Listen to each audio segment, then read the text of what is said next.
Greetings, this is Christine Van Pelt on Gibson County, Indiana, State Coordinator and Lead Recording Secretary for the Indiana Assembly. And here is this week's reading with Declaration of 76, United States Constitution, and Common Lawyer comments, clause by clause. And we are going to, as we have, we're going to go over the past study guide questions, then we'll do the reading, and then we'll do the study guide questions so that you're ready for next week to be able to work through those with the reading. Alright, so the previous week we did pages 96 to 102. Here's the YouTube link for that. Alright, section 9, clause 1. Let me bring this over here as well. Clause 1. Alright, that is at section, let's see, oh, I have to go one more, maybe, oh, I'm too far, I apologize here. Alright, let's see, clause 1, okay, here we go. Get things here so we can see things a little bit easier. Alright, so section 9, clause 1.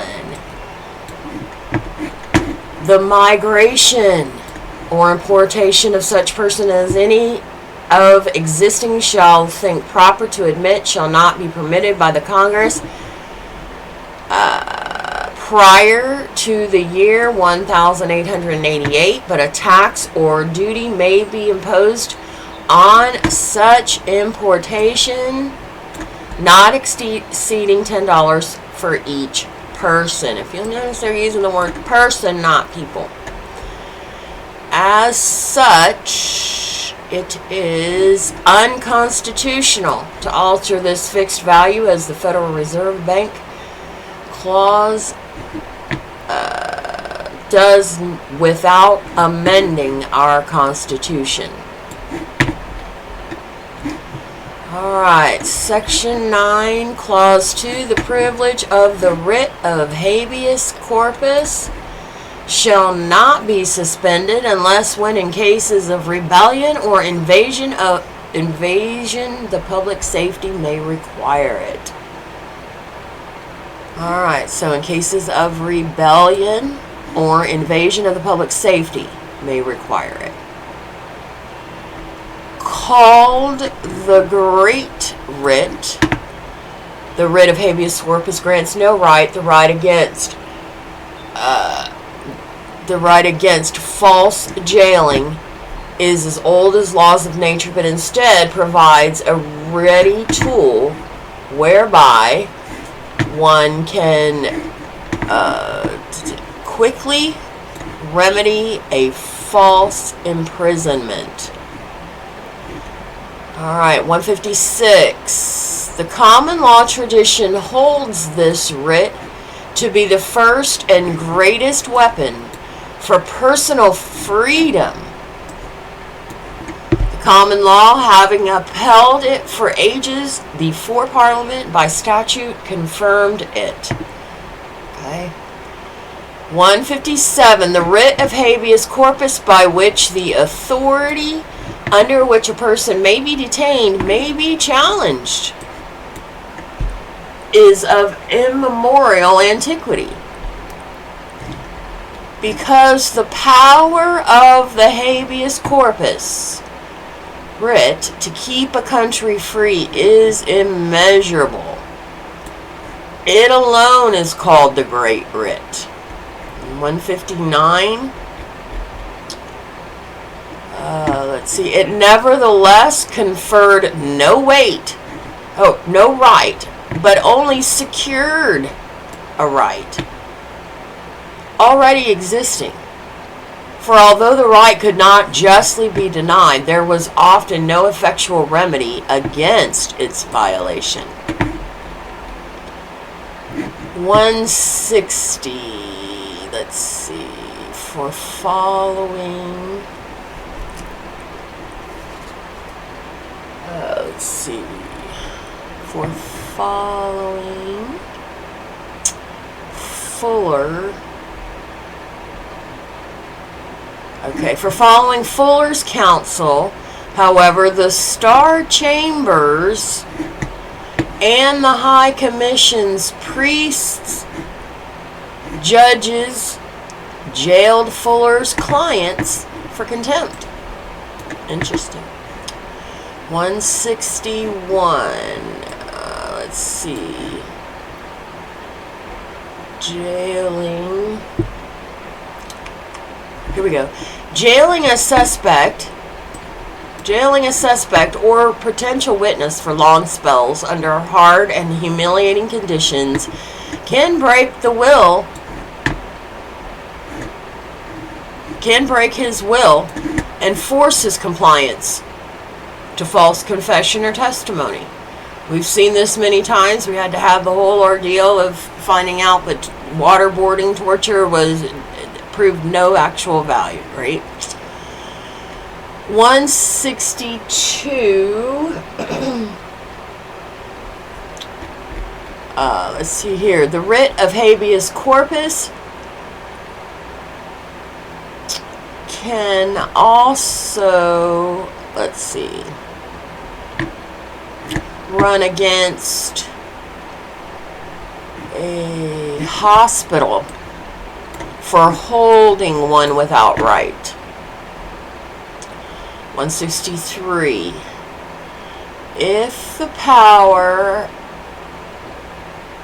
the jailing power, here we go, power, fails to meet this burden, the court will order release of the prisoner forthwith. That means right now, immediately. Forthwith, quickly. 164. Further, the burden is on, the burden is on the jailer to prove the lawfulness of his holding the one jailed. The one jailed need prove nothing or even say nothing. That's where we get that you can do your plead the fifth, right? Or even say nothing. Okay, 165. War breeds. Let's see, 165. Okay, war breeds. It's here in this box as well. Let's see. Here we go. War breeds dangerous state power. War begets powerful men. Powerful men beget more war. 166. By removing the state's power of, let's see, by removing the state, here we go, by removing the state's power of intimidation, right? Power of intimidation through arbitrary jailing of an undefined length of time, the writ of habeas corpus strikes at the heart of tyranny, right? 167. Writing in 1833, Justice Story recognized that only Congress has the power to suspend habeas corpus, right? And 168, keeping freedom demands watchfulness. This is Anna's rat watch, right? Keeping freedom demands watchfulness. All right, Section 9, Clause 3, no bill of attainder or ex post facto shall be passed. 170, a bill of attainder is a legislative act to punish a person without affording him the right to a jury by trial. Jury by trial. Alright, so here we go with the reading for this week. Here is the YouTube link, but we'll go ahead and play that. Let me get this up here, and we'll minimize this for now so you can see the display easier. Here we go. Are you ready? Greetings, this is Christine Van Pelt, Gibson County, Indiana, State Coordinator and Lead Recording Secretary for the Indiana Assembly. And we are continuing with Declaration of 76, United States Constitution, Common Lawyer Comments, clause by Brent Allen Winters. Alright. We're continuing. We're on Section 9, Clause 4. No capitation or other direct tax shall be laid, unless in proportion to the census or enumeration herein before directed to be taken. Comment. This clause remains in force. Congress must allot the burden of any direct tax among the states in proportion to their populations. A direct tax is an unavoidable tax. One cannot escape its burden by either shifting it to another or without forfeiting one's right to life, liberty, or property. For example, a flat tax on each and every person here called a capitation, also called a head or poll tax, is a direct tax because it can neither be shifted to another nor avoided without giving up one's right to life. In fact, a capitation tax taxes a person for being alive. It is tax on his life. The burden of such a tax being unavoidable is direct, and therefore Congress must allot it among the states in proportion to the most recent census.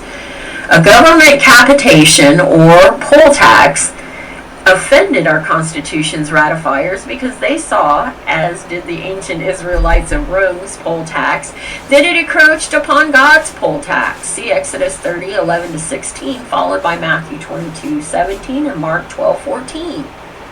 So also any tax on income by food, clothing, shelter, or money to buy clothes, called life's necessaries, because these are necessary to sustain life, is also a direct tax, avoidable unless one forfeits one's right to life.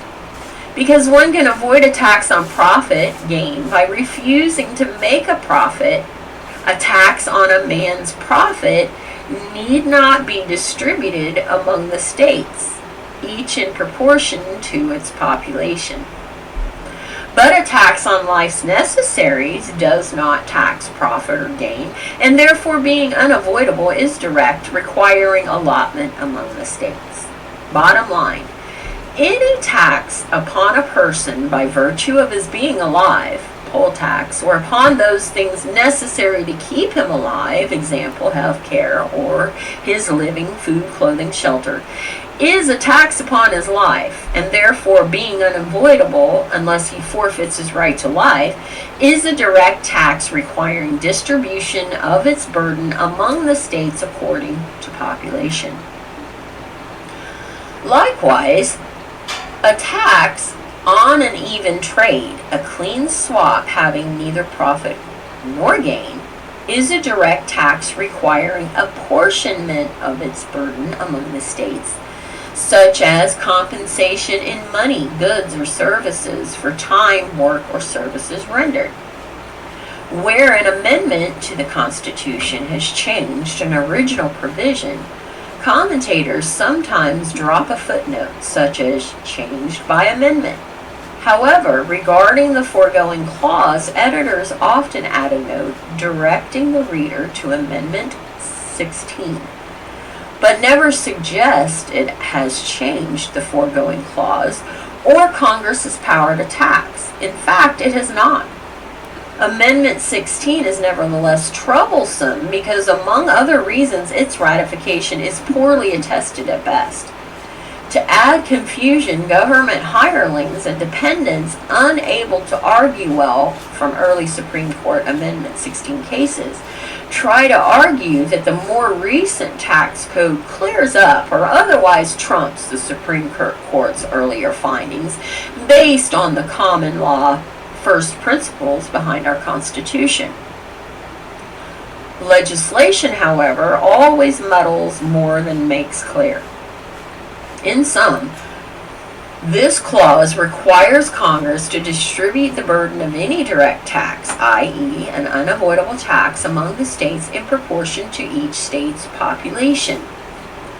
Thus, a tax on income, whether profit, increase in worth, or gain, increase in inflated dollars, but decrease in worth, is constitutional if Congress fixes the amount of money to be raised and then allots that burden among the states in proportion to their populations.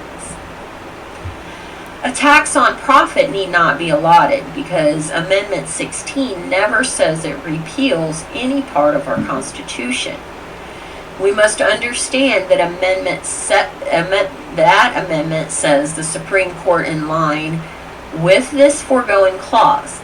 In fact, Amendment 16 reinforces this clause.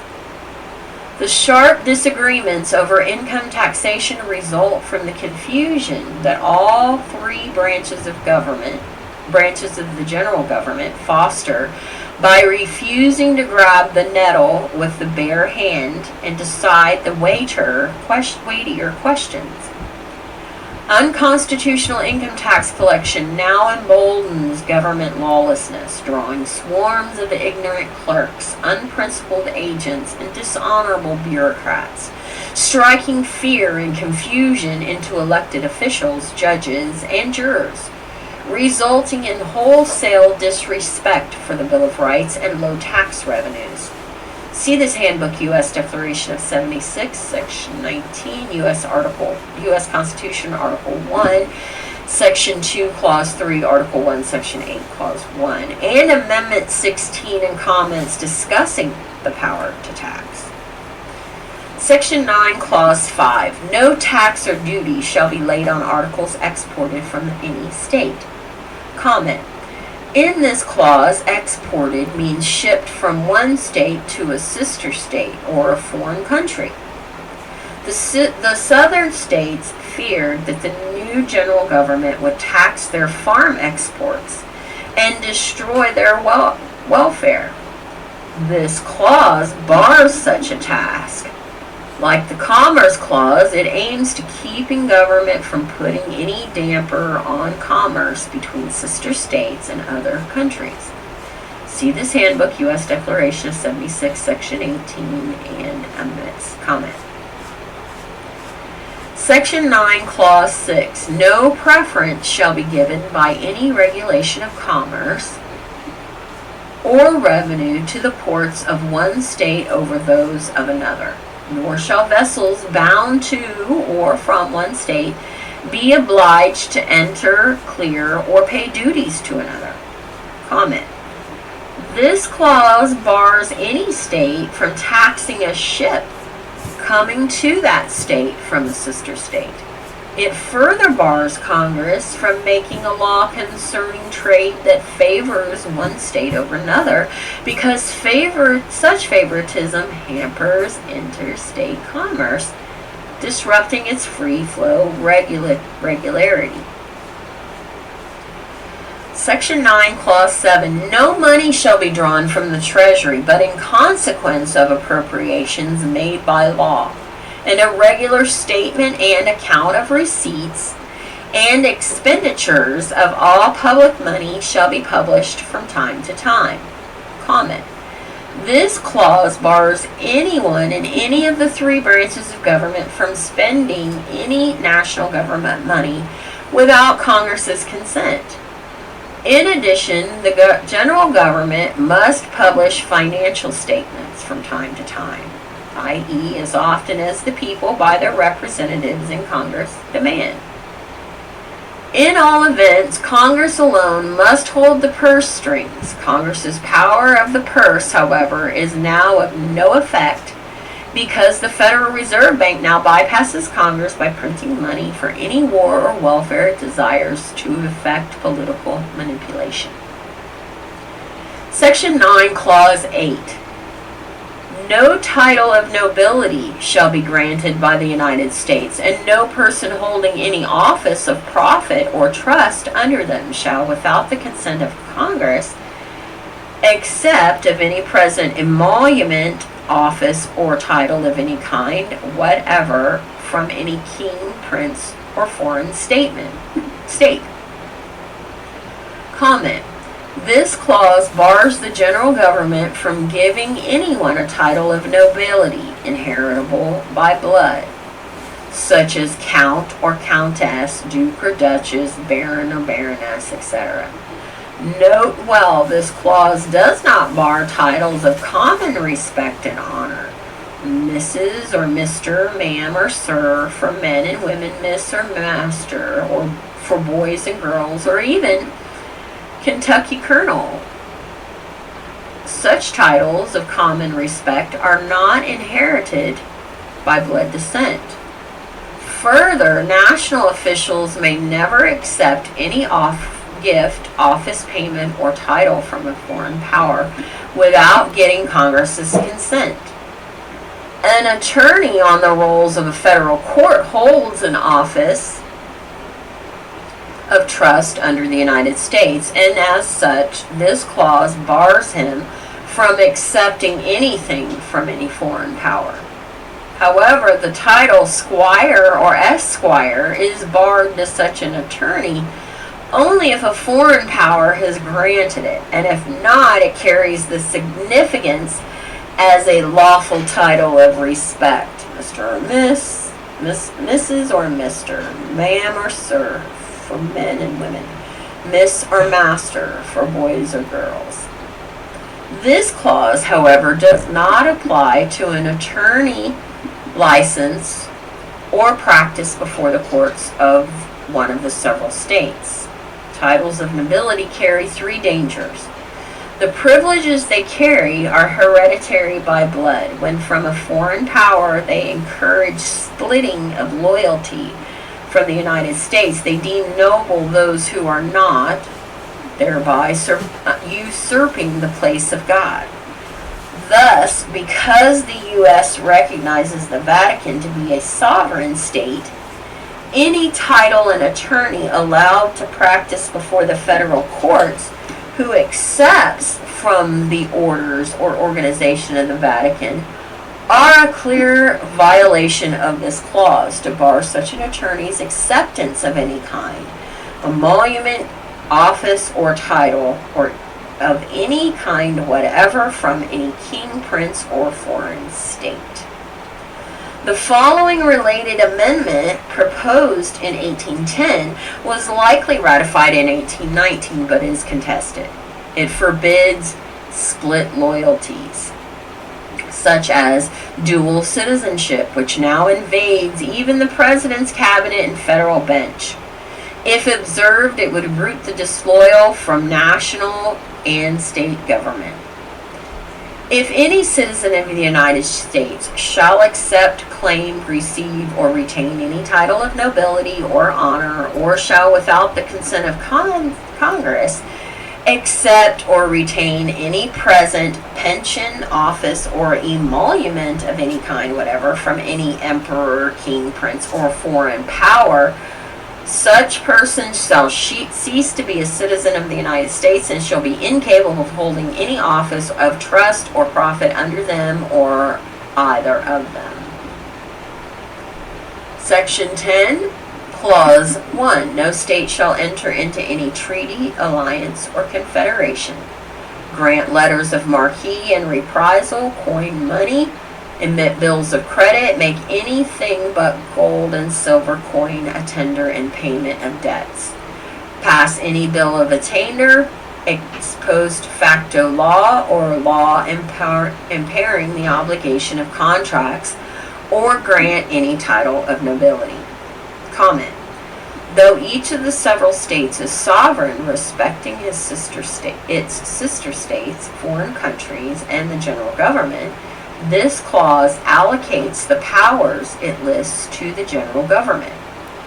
Our Constitution never says whether a state has the right to withdraw from the Union of States. The foregoing clause, however, taken in its plain sense, does bar any of the several states of the Union from entering a confederation with any other nation or with any of its sister states. If a state does withdraw from the Union, as the southern states once did, our Constitution would no longer bind the withdrawing state. Thus, it would be free to confederate with sister states having withdrawn or with other countries. Though men such as Senators Sam Houston of Texas, Thomas Hart Benton of Missouri, Henry Clay of Kentucky, and Southern Confederacy President Jefferson Davis's home county by majority vote opposed secession, others held that the general government, by abandoning common law first principles, had breached our Constitution, thereby justifying state secession. In all events, each state has kept all the powers of sovereignty our Constitution never allots to the general government. In short, the federal government has only those powers our Constitution lists, these and no others, these and no more. No state shall emit bills of credit, bars any state from paying paper money.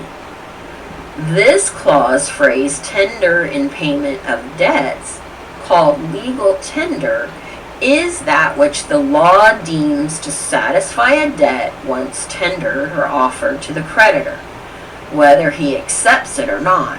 This clause bars any of the several states from not only coining money, but also from requiring that the mere tendering, offering of paper money for payment of a debt, even if never accepted, will satisfy the debt. However, a state can require, says this clause, that the debtor's offering tender of the right amount in gold and silver coin shall satisfy this debt, whether or not the creditor accepts it. Indeed, under common law's freedom of contract, a creditor can accept anything he wants in payment of a debt, or even forgive it. It follows, therefore, that if the general government, whether by statute or protected banking monopoly, requires the people to accept paper banknotes in payment of debts, it forces the states to violate under unconstitutional force this clause of our Constitution. To ensure defeat of this clause's requirements, national law has, for more than 100 years, given the Board of the Federal Reserve Bank unconstitutional, self-serving control, and from 1933 to 1978 barred enforcement of gold clauses, contracts for payment of debts in gold, see 31 U.S.C. subsection 5118 D2, repealing this bar. In fact, legislation forbids auditing the Federal Reserve Bank. Hence, their power being absolute, their lawlessness runs amok. To sum up, our Constitution demands that the state courts can enforce a creditor's offer, tender, only of gold and silver coin for payment of debts. This does not bar a creditor from accepting other kinds of payment, but it does bar state courts from enforcing an offer of any other kind of payment other than gold and silver coin to satisfy debt. This clause's required satisfaction of debt by tender of gold and silver coin will arrest both inflation and counterfeiting. Federal and Reserve bankers, however, by printing, issuing, and manipulating paper money, so-called keep the people unsettled and guessing about the worth of their dollar, rob it of supposed worth through inflation, and foster counterfeiting, paper notes being easy imitated. Most sinister of all, however, Federal Reserve bankers, by displacing real money with mere paper and then devaluing it, encourage hoarding of gold and silver, driving these from circulation, further undermining our country's stability and prosperity. Gold and silver coin, said Sam Johnson, destroys feudal subordination. Accordingly, our Constitution bars government from forcing the use of any other kind of money upon Americans. This contract clause says no state shall pass any law impairing, weakening, the obligation promises of contracts. The Supreme Court in the famous Dartmouth College case upheld this protection concerning the British Crown's 1769 granting of the charter to establish Dartmouth College. See Dartmouth College v. Woodward, 17 U.S.C. 4B 518, 1819. Dartmouth's character had the court being an enforceable promise is a contract at common law, and therefore this contract clause protects it. Dartmouth, by enforcing this contract clause, binds courts to enforcing the boundless benefits of promises kept, thereby bolstering confidence to associate with others in contracts. Just as Article 1, Section 9, Clause 8 bars the United States from granting any title of nobility, so also this clause bars any state from doing so. All right, we'll see you on the next call. In peace and love.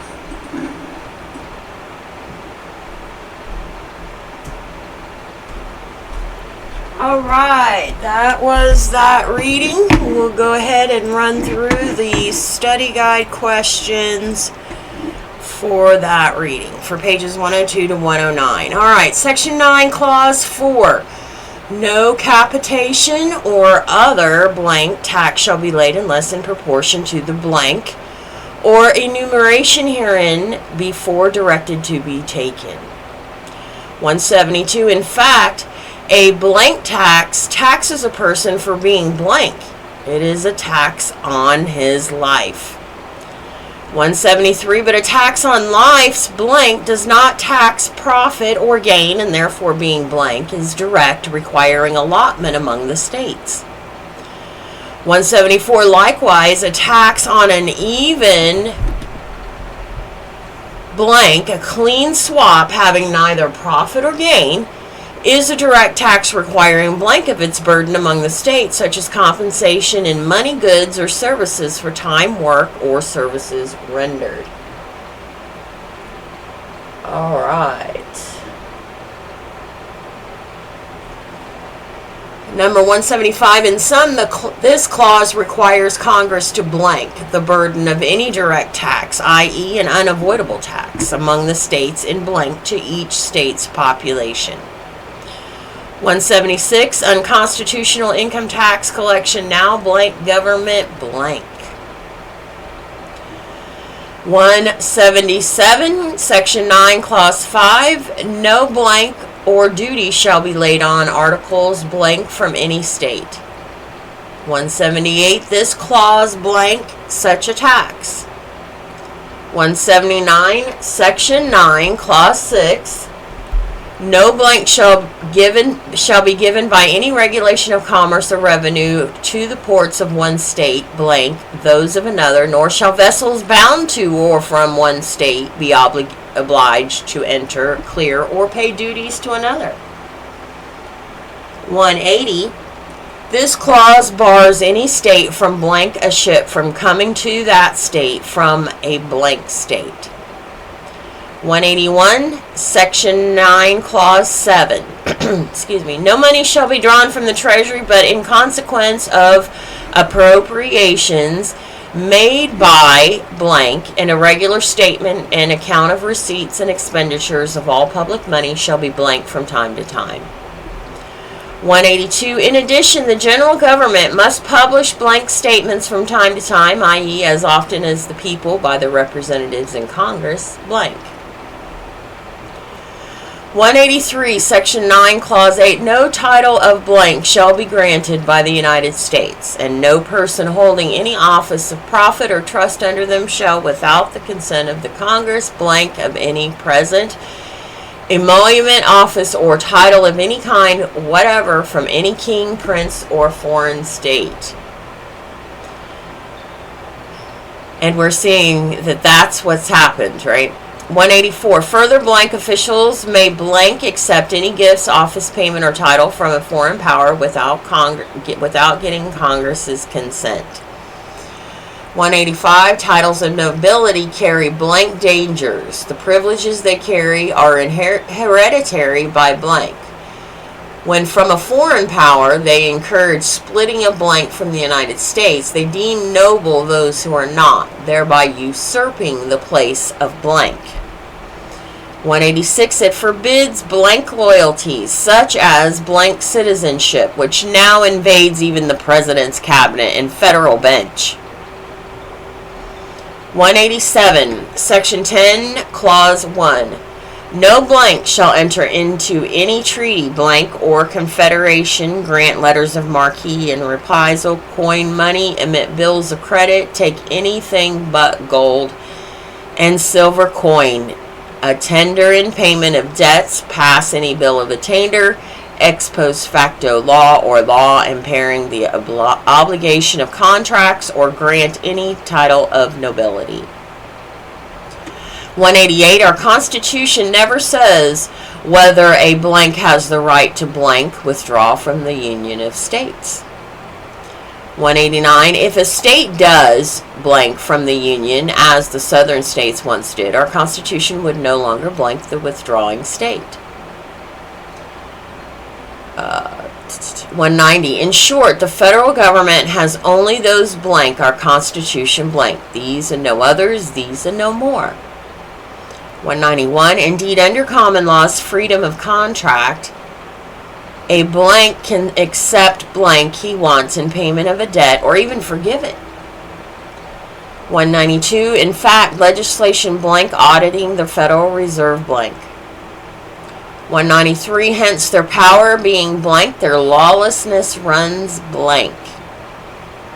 And 194, most blank of all, however, Federal Reserve bankers, by displacing real money with mere paper, and then blanket encourage hoarding of gold and silver, deriving these from circulation, further blank our country's stability and prosperity. All right, those are the questions that go with the reading for this week, so you can review those. The General Assembly, also with the Militia Assembly, meets on the first and third Mondays at 6 p.m. Central. And on the second and fourth Mondays, the General Assembly meeting with the Militia Assembly. All right, so we wanted to make sure that those that's put out there. The Indiana Assembly is teaming up with the neighboring Kentucky Assembly. We have support services that Kentucky doesn't have. Kentucky has support services that we don't have, so we're here sharing and supporting each other. And Kentucky is within the same postal area as Indiana. It's Indiana, Kentucky, Ohio, and Michigan. And I want to remind everybody about the PKTF News site for the Peacekeepers, pktfnews.org. This is because the very first directive that in addition to peacekeeping, of course, is that the Peacekeepers are ensuring our secure freedom of the press, freedom of speech. So this is a platform so that all the states can be able to post their information. For example, this is a matter going on Alaska. If you're interested in supporting that effort, you can donate directly. Right now, there is no direct donations to the Peacekeepers. This donation is solely being dedicated right now to support this relief fund for Alaskan nationals, okay? And you're welcome to support that to be able to help them in their efforts. You'll be able to see more details about what's the case about and what all is involved to be able to support. You'll be able to see the whole timeline, documents presented, everything relative to this case is here. At this point in time, here is a map of the states that we are able to gather have a website. And so Indiana's is up, Kentucky's up. And there is an email going out to all Indianians asking your request to be able to add Indiana to the Peacekeeper Task Force list. So then there will be a separate page that will have for each of the states that are participating. And that's where Indianians, eventually it'll be those on each county as well. That'll be that, for lack of a better term right now, so we figure out the correct verbiage, but that reporter as such, investigator for each of the counties, but we'll start with the state. And so our our news information that we're putting forward, the Peacekeepers will provide an RSS feed for us, as well as then as we start expanding throughout the counties, then each county will have their segment as well. And it won't be just information such as this situation, but it could be any time that there is an American that is in harm's way and we can be able to support, here's a way that we can put it out there. As well as we're going out and starting to question things, question the de facto, question what's going on, we can be able to include that information as to show what we're doing here on Indiana. So if you are interested in supporting this, if this is something that seems to be right up your alley to support the Indiana Assembly and helping to start sharing the news for the state, please definitely send an email to records@theindianaassembly.org, and you have to have the necessary paperwork, right? All right, so, and this is to ensure your safety just as much as the assembly. So don't think it's all about, well, just got to get paperwork done. No, this is about ensuring everyone's safety. Okay? All right, so I wanted to make sure to get that in for us. And then,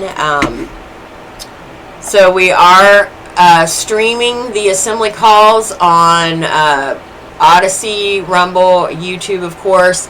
Locals is more of a posting. I can put up videos and some things like that, but longer videos aren't always accepted yet as we're gaining supporters. We've surpassed the number of members through locals, but it's the supporters that has to get to 50 paying supporters monthly in order to extend the recording time available to be able to stream through locals. So, but it is also an added way to be able to support the assembly. Then you can also go to the Indiana State National Shop and for gifts, services, and things like that at home on indiana.org. All right, everyone, that's it for this week's call. I want to thank you and have a wonderful and great day, and I wish you much love. Peace.